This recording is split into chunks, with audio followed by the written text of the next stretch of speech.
to Colorbar, everybody. Betsy Davis here again with you, Chief Marketing Officer of Sandy Alexander, joined by Kim Updike.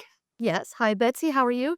I'm not too bad. Not too bad. I'm not too bad. Good to see you. They put the light on us. We were just saying we're okay kind of being in the dark. Yeah, sometimes. I prefer kind of staying in the dark sometimes. It's easier. But we got that good lighting today, so I can't complain. No, I can't definitely not. complain. And I definitely can't complain because I know. we have a returning guest. We do have returning guests. Mel Bishop. So we had our Glimpse event, and so one of our favorite panelists was Mel from Pet Supermarket.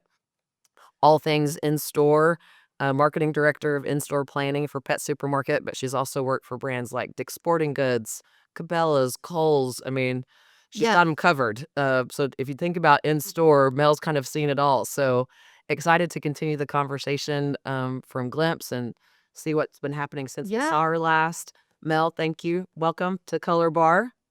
Oh, thank you for having me back again. I love this. I'm excited. Yeah, we are too.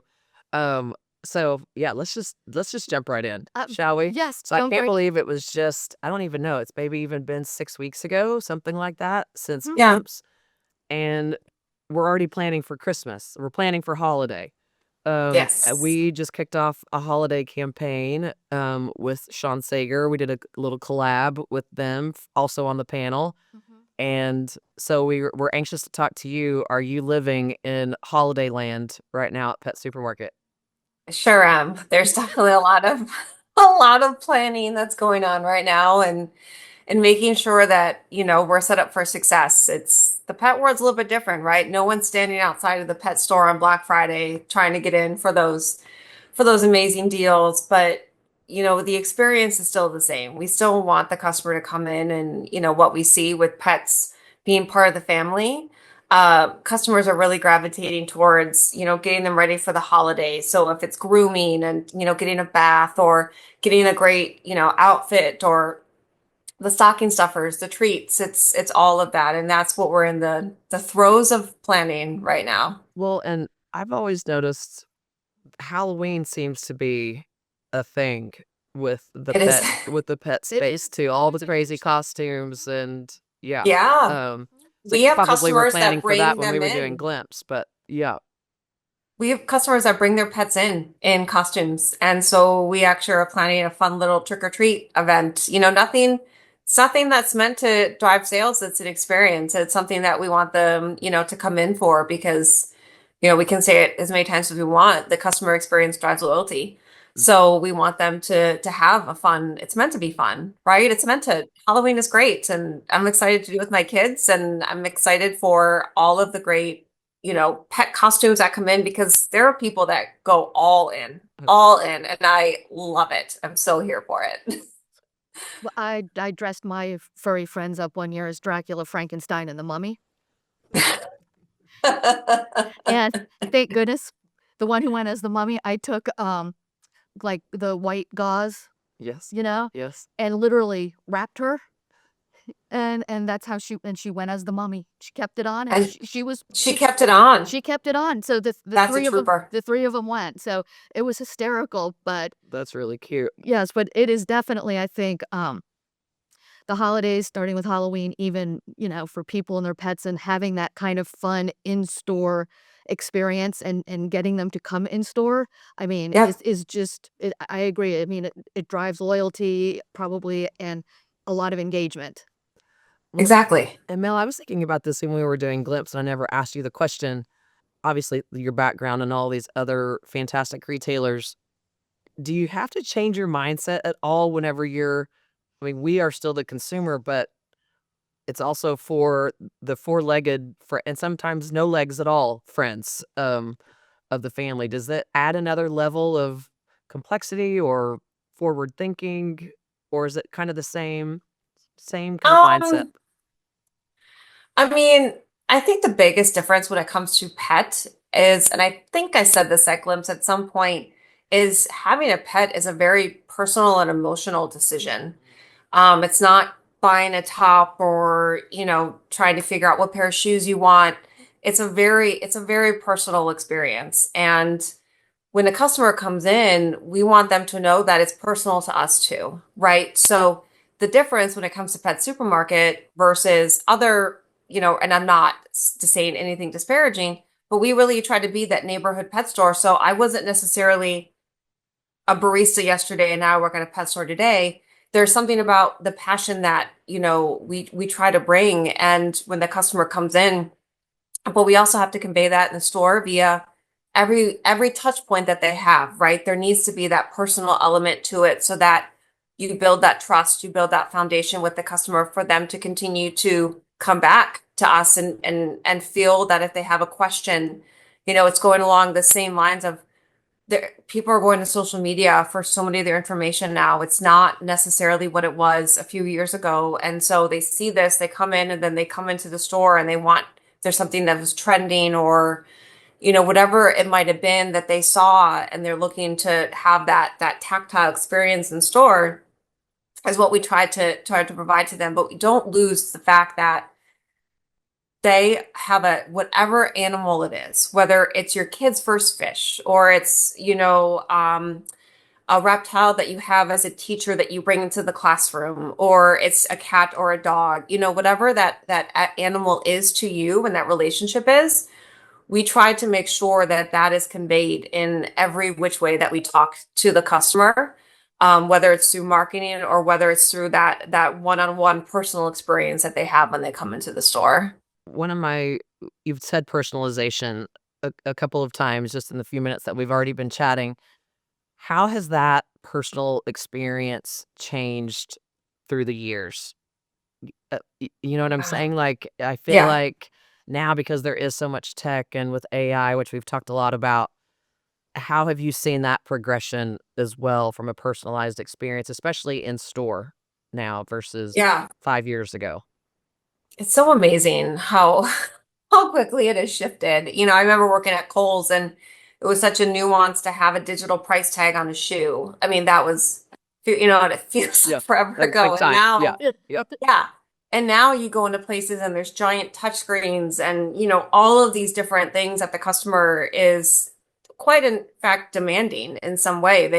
They want to come in. They made a conscious decision to come in because we all know the online experience is so big. But, as we talked about in Glimpse, that in-store experience has not gone away. It has continued to grow, but the expectations have shifted, like you said, with the personalization. So it's for us when it comes to how we try to convey that is really just through the different efforts on shelf, right? Like knowing that there are customers that want to engage with an associate and they want to have that one-on-one time with them. That's great. That's fine. That's why we have those dedicated team members that are passionate about their pet and they're there for them.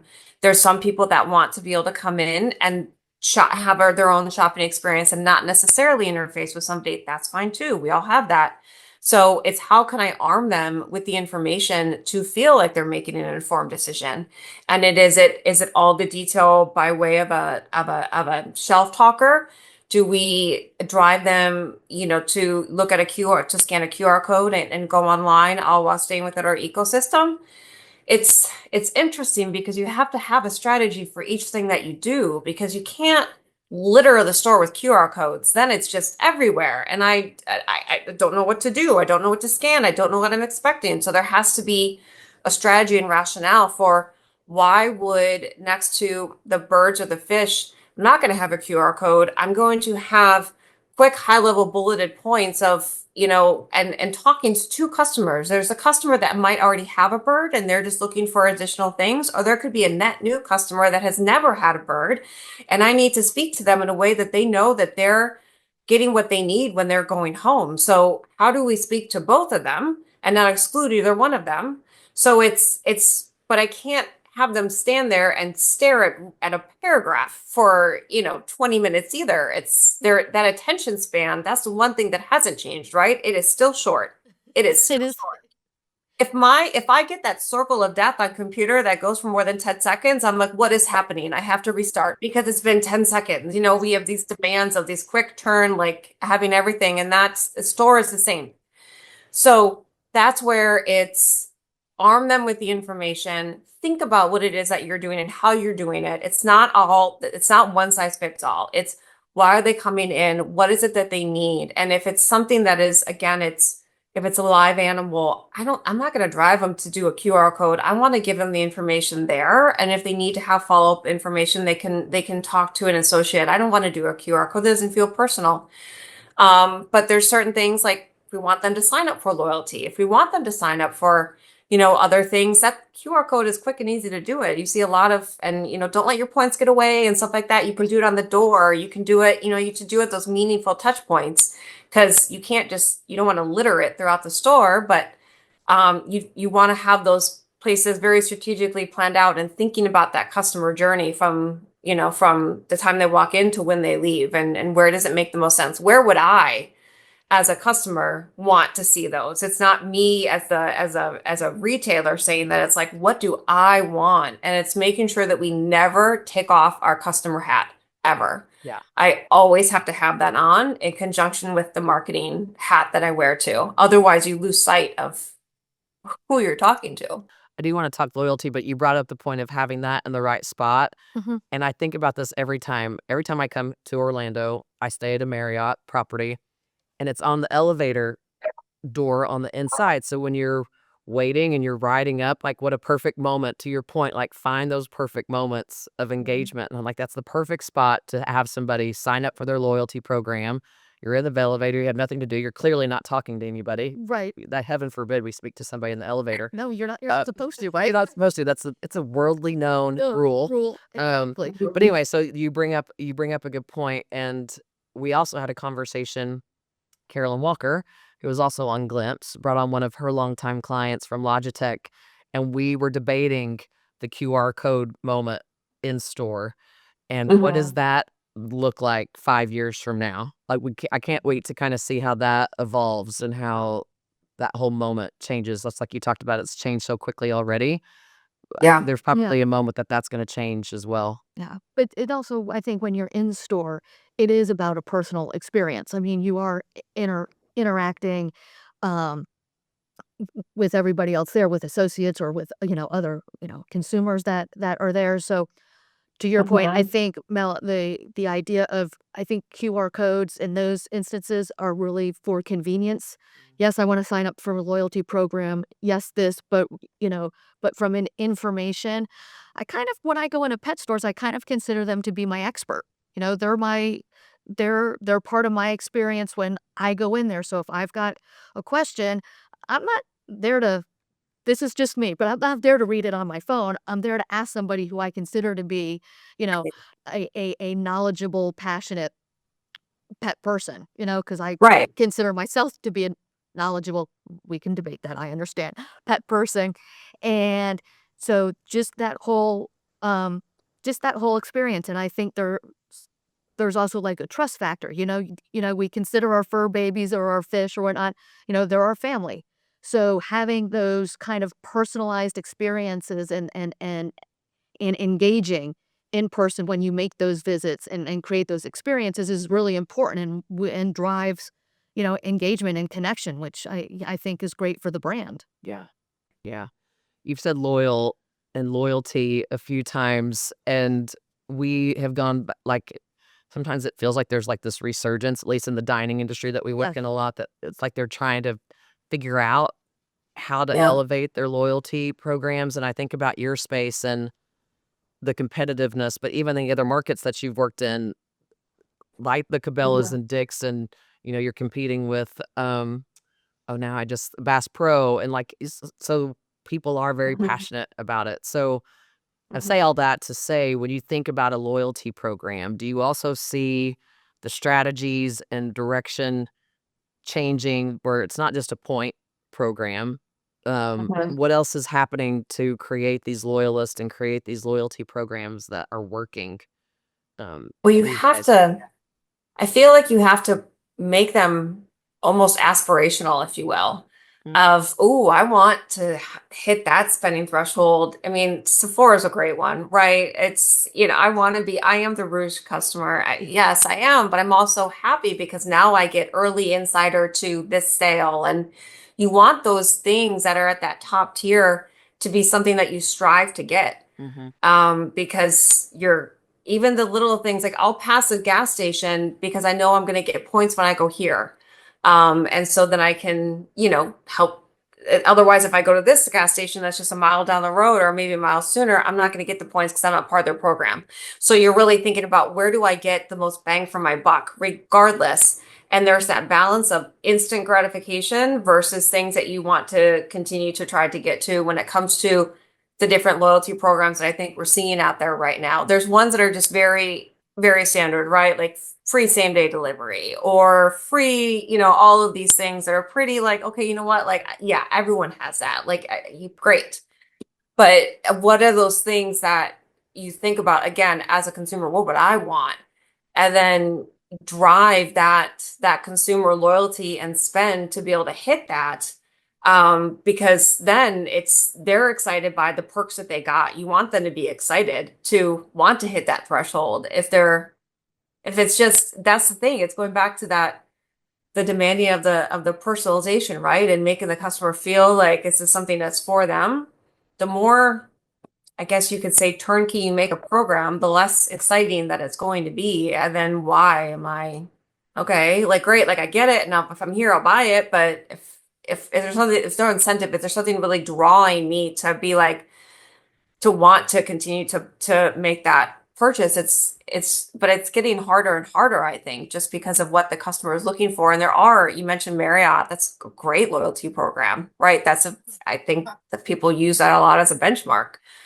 And it's drawing from that, and like, why is it successful, and really trying to take apart the different things that retailers do and look at it for how can you fit it into your own, brand. Maybe something isn't necessarily translate one to one, but there could be elements of it that you can take and be inspired by. I think it's silly for us to think that we shouldn't be inspired by other retailers that are doing it really, really, really well. It's draw inspiration from that and see how you can make it, part of what makes sense for you. No one has to reinvent the wheel every single time. Well, we were even talking earlier about working, what different industries do in the space. So maybe it's not, could be automotive does something, or so there's always something that I think you can look at and see how it may apply to the space that you're in. But I like the idea of of aspirational being somewhat of a differentiating factor when it comes to Mm-hmm. loyalty. So for the insider sale, or something that's different, that brings something extra to you, that's important to you, Mm-hmm. as opposed to something that everybody gets. Like, okay, Right. you can get free shipping on this. So, and I think that probably that aspirational idea also really keeps you connected to your consumer. Right. I mean, it's listening to them, right? Yeah. It's listening to them, asking like, what is it that you would want? Because there could be things that we would assume they want, and then they come back and you're like, ooh, okay. Like, you want something completely different than what I thought. Great. Like, let me take that. If you don't listen to the customer and you just decide for them, they're pretty smart and they're gonna, Yeah, yeah. yeah. I'm gonna shift gears a little bit. You had one of my favorite statements, that glimpse, and you were talking about have your blue sky moments, and don't limit Mm-hmm. yourself. What were some of your blue sky moments? What were some of your favorite campaigns or favorite moments, living in the retail world? Oh gosh, that's a really, really good question. Um, I think one of them actually just happened pretty recently. I was down in the stores, because I'm in Pittsburgh, so I like to come down like every other month, and got to walk one of our new leaders through the stores and bring him along as somebody that is really not familiar with the space, and just talk to him about all the things that we could do. And it's leading with yes we can, if, right, and saying that there's this piece of it and we could look at it this way, or there's this part of it, and really thinking, and him coming out and saying, well, let's do like a science experiment, let's take one store and just blow it all out. That, I'm like, this is amazing, because now there's no, and I guess there's metrics behind it, right? You can't just like go off and do something if you're not going to get the return, or you really haven't qualified why it is that you should do something like that. But it was that back and forth and that engagement that we had together of what about this, and we could do this, and what if we made this TV like a digital community bulletin board? It doesn't need to be a place of advertising. What if we did it that way and the stores had the autonomy to show what they're doing, and again, how they're ingrained in the community? Let's do that. Like, it's having that sort of back and forth banter, and then not putting any, well, why don't we, or why can't we? Just saying, what if we did, or should we explore it, that kind of thing. And it's even and not even so much sometimes too when it comes to just what the store experience looks like. I've had a lot of blue sky moments even when it comes to ways of working, of just kind of challenging the status quo and sort of challenging the way that we've always been doing things, and sort of going to people and saying, okay, but why? We're doing it this way, but why? And making sure that there is a solid, and sometimes there's, yes, like they have a very, okay, we know why we're doing this, it makes sense. But a lot of times it's, you know what, I think we've outgrown that, and it worked at one point in time, there was nothing wrong with it, but how do we evolve in order to support the trajectory that we are trying to go in as an organization? And challenging that way of thinking is something that I find so much fun in, Yeah. because then people's brains just start to turn on, and they're just, really thinking without the guardrails that they've been having on, because they're just like, well, this is how we do it. It's like, Mhm. but why? Asking that, and not being afraid to just say, but why? And even with Dick's, in my earlier time of when I worked in the content side, and we were building out all of our different looks for lifestyle for the campaign shoots. And it was a lunch line conversation where I just challenged them, like, well, what if we did this way? And I have this problem we could solve for this one. And it's sometimes there's that aversion to change, but when you do it, people's eyes are like, oh, okay, this is actually solving some of the problems that we have been having. And it's fun. I think it's fun. I think it's fun to do stuff like that, regardless of what that touch point is or what it is. Everyone is out for the same goal. Whatever part you're in the organization, you're all trying to win. Mm-hmm. And it's looking at every element of that and seeing how we all connect together. Because I've had the opportunity to work in so many different arms of the business, of visual, of marketing, of product development, of operations, of store experience, so many different. But because I have all of that, I now have a really good idea of how we all connect together, and how, we're not independent of one another. We are all dependent on each other to be successful. So how do we all collaborate and do that together? And if something is not working for somebody, okay, great. Let's figure out what it is that we could do, and do a called a Kaizen, and have this whole workflow process meeting of, okay, like, this is, why are we doing it this way? And how do you guys interface with each other? And you build relationships, and you find, like, oh, what I'm doing is actually to the detriment of this person. I didn't realize that. How are they taking what I do and using it for their deliverable, and connecting it that way? And then when you do all that behind the scenes stuff, what the customer sees is now that much better, because what you've done leading up to it has been improved and streamlined. And you had that blue sky discussion. So there's blue sky when it comes to marketing, there's blue sky when it comes to process improvement. There's truly blue sky applies to every element of what it means to go from A to Z, and looking at the other 24 letters in between and scrutinizing those, right? Don't forget those 24 letters. They're so important, and we do that all the time. But it's, if you pay attention to those, what you get at Z is just, it's going to be that much better. I love that. God, my brain went to so many different places as you were talking about it. Yes. Like, we've had a lot of leadership changes at Sandy this past year, adding a new chief revenue officer. We just added a new SVP of ops for the enterprise, but come with a lot of wealth of knowledge. And it's really great. It's been really great for us to have a fresh set of eyes come in and start to ask the whys, it's really easy to get very, you get very defensive, But then whenever you realize, to your point about everybody's end objective is to make it a better customer experience for you, personally, for Mel, Right. as a client of ours, and so to welcome the change and to welcome what the blue sky could look like. And then the other thought that came was, it's always so interesting to me when we work with larger organizations and we start to work on a project together, that all of a sudden you've got their IT department and their marketing department and their data and CRM department, and it's so interesting how they usually don't interact with one another, and then we become Mhm. kind of this glue piece that is making them randomly have to finally connect and talk. And the things that we develop together, whether it's a new workflow for data and a direct mail campaign, or whether it's coming up with a better way to do a campaign rollout for in-store signage, collaborating Mhm. with each other, that can make it's interesting to, when you bring everybody together, what Yeah. solutions and what change in a positive way can happen. So Yeah. everything you said just resonated from a couple of different points of view for me.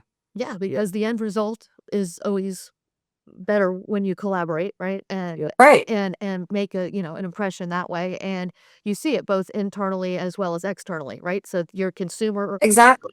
sees it, your employees or, see it Yeah. internally, and it always helps the brand better connect. Mhm.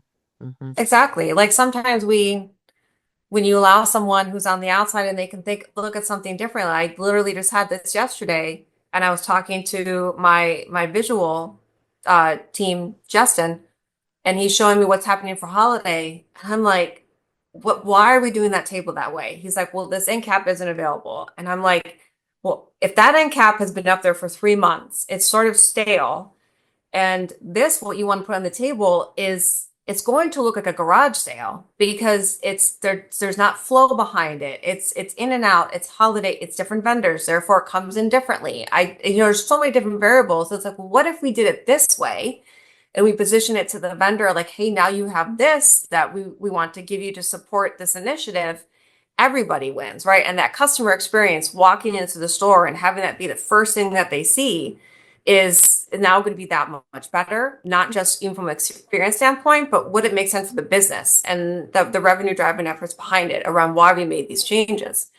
Um, and even one thing I had today, because we're trying to build a visual calendar. A visual calendar is incredibly important. We need that. And the thing that I have said for years, and it sounds weird, but it makes sense when you just sit back and think about it. I said, well, because there's challenges on why are we doing a calendar? We have this to contend with and this and short time frames. And I said, well, the best thing you can do is add structure so you can be agile. And if you don't see, I know, see, there's your face. Great. Because I was like, I see your face. take that It's one like, home. wait. But it makes sense because if we don't add structure, if I don't have something I can plan into, I will always be chasing my tail. I will always be trying to play catch up. And now we're in a finite amount of time. And now I'm scrambling to get this done. Therefore, those things you put into place that we just talked about a couple minutes ago, that entire workflow, now it's all for naught. And I don't know how this impacts everybody else because I'm just thinking about this one. But if you take that time to plan and you build out that structure, you're like, okay, I get it. I'm in retail. I've been in nothing but retail. You have to be agile. But if you don't have a plan, the customer sees it and we feel it. And but if you have a plan, you can still be agile. There's not taken away from that, but now you can better figure out how to be agile. You know what you can do in a condensed amount of time. You know what you can shift and move around without something being at risk. Like you know all that and you can better successfully be agile. So it sounds weird to say the sentence, but I think it It makes every perfect day. sense. It Totally yeah, makes sense. it Yep. does. It's like, if you I tuck that away and put it in my I was pipe gonna say, to use for like, myself. To use for myself. You for can the use it. betterment of You can myself, I'm use gonna it. save that one, but yeah, I mean, it does make perfect sense because if you're planned and you have a strategy and you have a structure, if you do need to move or adjust, you already have something. You're not like Mel said, you're not chasing your tail, figuring out, oh my gosh, this is gonna be Right. different. What are all the moving parts? It's like, we all know where all the parts are. where do we need to go? Who are we trying to target or message to? Right. And then be able to be nimble enough to adjust those and have a positive impact. Yeah. Yep. Yeah. So I know that you have people to see and places to go, so I don't want to keep you too much longer, but I guess, This is fun. yeah, no, I love gosh, it's so much fun. Like, we could sit here and do this all day long, and I we know. often do. Um, but what's next? Like, we've talked innovation, we've talked how much things have changed in just the very short period of time in the last few years. And you're already looking forward. You had this great walkthrough about let's just completely Mhm. rethink this and blow this thing up. Like, what do you Mhm. see as the next big innovation, the next thing that's going to change our experiences when we come into whether it's a pet supermarket or any place else? What do you? Oh gosh. That's a very big question. It's a good question. Um, I think what's going to be interesting is still trying to balance out how you meet every customer where they are, because now we're coming to a time where there's such a difference between the audiences and how Gen Z is and how Gen X is and how millennials are, and it's amazing actually, the difference in what it is. And I think that's one thing that we have to continue to contend with when it comes to being a pet retailer, is that there is still a wide audience, and that older generation, they're not necessarily paying attention to what is trending. But that younger generation, the one that you want to get into your loyalty and you want them to stay with you is. So how do you still continue? I don't have an answer, but it's something that we just have to continue to work through. Is like, how do you continue to engage with everyone in a way that feels personal for them? And we don't, lose them and whatever it means to lose them. But there's just, that part is going to continue to be something that we have to look at and figure out. And from a store experience perspective, knowing that that is still big and still, not going away, how do we make it? It's meant to be fun. It's meant to be fun. So how do we make it fun? Because when you make it fun for the customer, you're making it fun for the associate, and then it's like it's cyclical, right? Then the associate's having fun, the customer feels it when they come in. The customer, you feel it, Mm-hmm. you feel it. You walk into a retailer, if you're like, okay, I want to get my dog food, I'm going to get out. Yeah. But Doesn't seem like anybody's having a good time here. right, like this is not that great, but if you see them having fun and engaging with other customers, and the animals are just living their best life waiting to be taken home, because they are like they're out so often because the associates love to pet them and have the customers come in and do all that moment with them, and having that meet the pet moment. We have to keep it fun. You have to keep it where again, it's a destination store.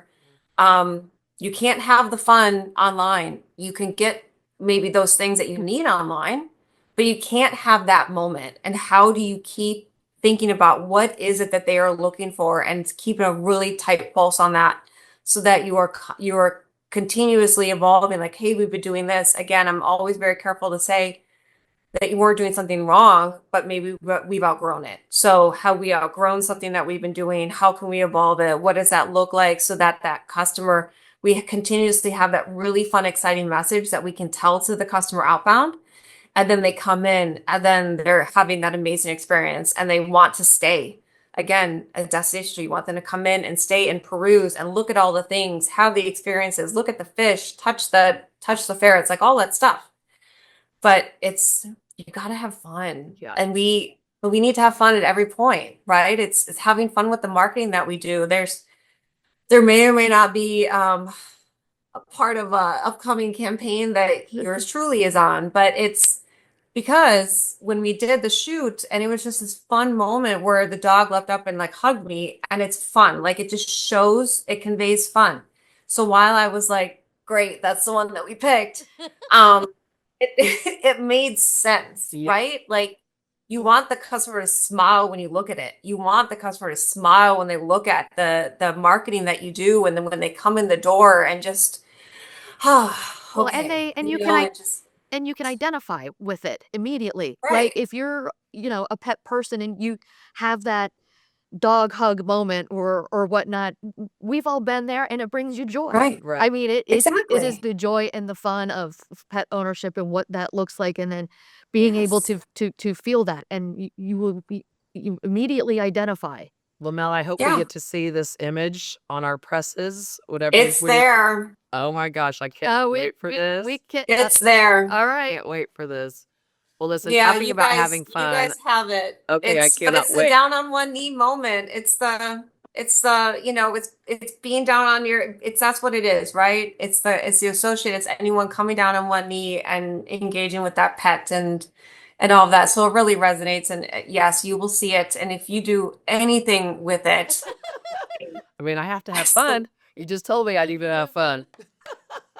Just sort of walked into this you one. did. I You know what I totally did. did. I know what I Well, did. listen, you always make it fun. We've Yes. once again having such a fun time having a conversation. Thank you. Make sure that you ask us why, and help make Yes. us better and collaborate. And that's one of the reasons I love our relationships with clients like yourself. That we make each other better and we have fun doing it, and we get to be a part of something that we're all super passionate about, which clearly you are.